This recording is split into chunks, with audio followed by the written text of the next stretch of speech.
Jumping back into the beginning of the Torah, Rebbe Nachman teaches Ki yesh b'chol echad miYisrael b'chinas Malchus, that each and every member of Am Yisrael has an aspect of Malchus, which we've translated in our chabura as sphere of influence. So that means that all of us have circumstances, all of us have varied roles that we play, the different people that we encounter in all of those various roles. Each and every one of us has a unique experience. And all the different aspects of those circumstances, those experiences come together to form our Malchus, our sphere of influence, the kalim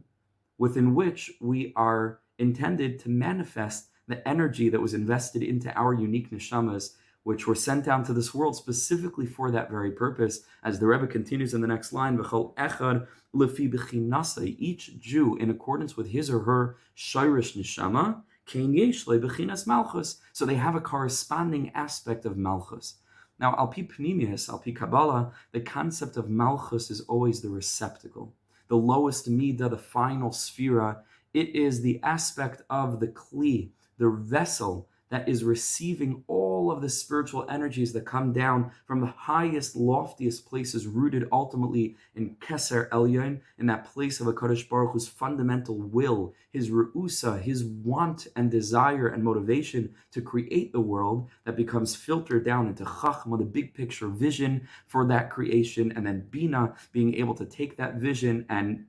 sort of define it into disparate, separate parts, and then ultimately manifest those different details in the six midos from Chesed down to Yesod, Chesed, Gevura, Tiferes, Netzach, Chayid, and Yesod, each of which have their own energy and their own aspect, their own special nuanced facet of the revelation of HaKadosh Baruch Hu's energy, until finally that midah of Yesod, that channel, brings it down fundamentally into Malchus. Malchus is the kli, is the receptacle. And for all of us in our lives, that we are a chelek elokami mal collectively, but certainly each of us as individuals are a manifestation and embodiment of a refracted spark, as it were, kiviyachol, of godliness.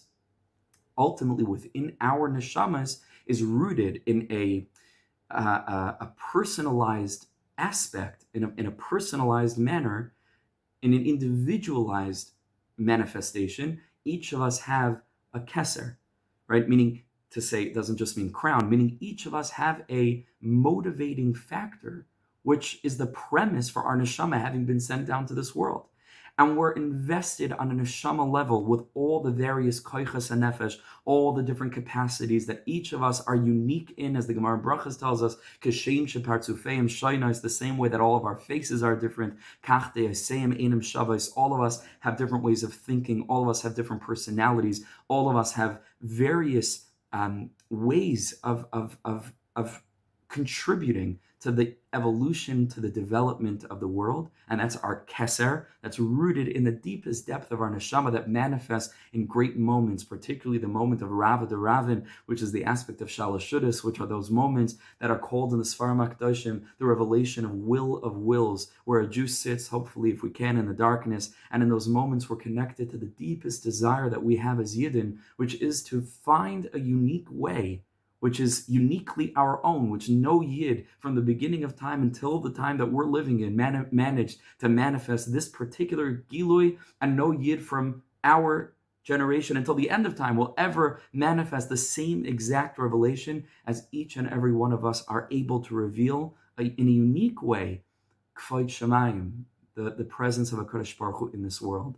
And so, klape, in relation to that keser, which is the root, which is the motivating energy that really, I would say, motivates all of us collectively in the same way, because really at our root, all of Am Yisrael is just one. Knesset Yisrael, we're one neshama, that as it fragments and we sort of become disparate revelations of that one soul, different sparks of one flame, different drops of one ocean, that keser, that motivating desire, that will, that premise, that we exist in this world, and really the whole world exists, so that we can find a unique way in each and every one of our own lives to reveal K'vod Shamayim. That's the keser, that's the deepest desire of the neshama of a Yid. So ultimately, HaKadosh Baruch Hu will provide us with a Malchus, meaning a set of vessels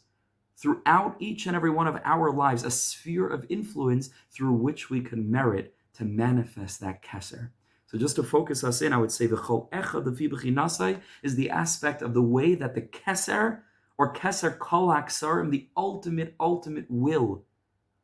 of Gilui Kfayt Shemayim, manifests within each of our individual capacities for expression. That's kol echad lefi bechinasai, rooted in the aspect of keser kol haksarim, that primary meta will of the whole Jewish nation, which is to reveal HaKadosh Baruch Hu's presence, which is referenced in the pasuk that tells us, Ashrei ha'am shekachalai, fortunate is the nation which kachalai has this experience of being Hashem's nation, but kacha, of course, as the Baal Shem Tov revealed, is Rashi Tevos keser kol haksarim. So Ashrei ha'am shekachalai, fortunate is the nation that is bound up with this keser, with this ultimate desire, this ultimate ratzon. But each one of us, the fi b'chinasai, has our own way of reflecting this keser, our own way of manifesting this deep-rooted desire to be marbek kfayt shemayim, to reveal the way in which HaKadosh Baruch Hu's presence fills our own lives, the way Hashem's presence fills all of the spatial reality, the way Hashem's presence fills all of history, all of time. And Mamela, in that sense, HaKadosh Baruch Hu gives us unique aspects of Malchus, vessels, which serve again as the kelim, allowing us to manifest that ultimately that keser kol haksarim, ashrei ha'am shekachalai, but also the way that that keser shows up uniquely in our own chachma and bina, in our own chesed gvura tiferes netzach hod yesod, and then ultimately we're able to bring it out into our Malchus. And then we're mekayim the pasuk v'yitnu lecha keser melucha,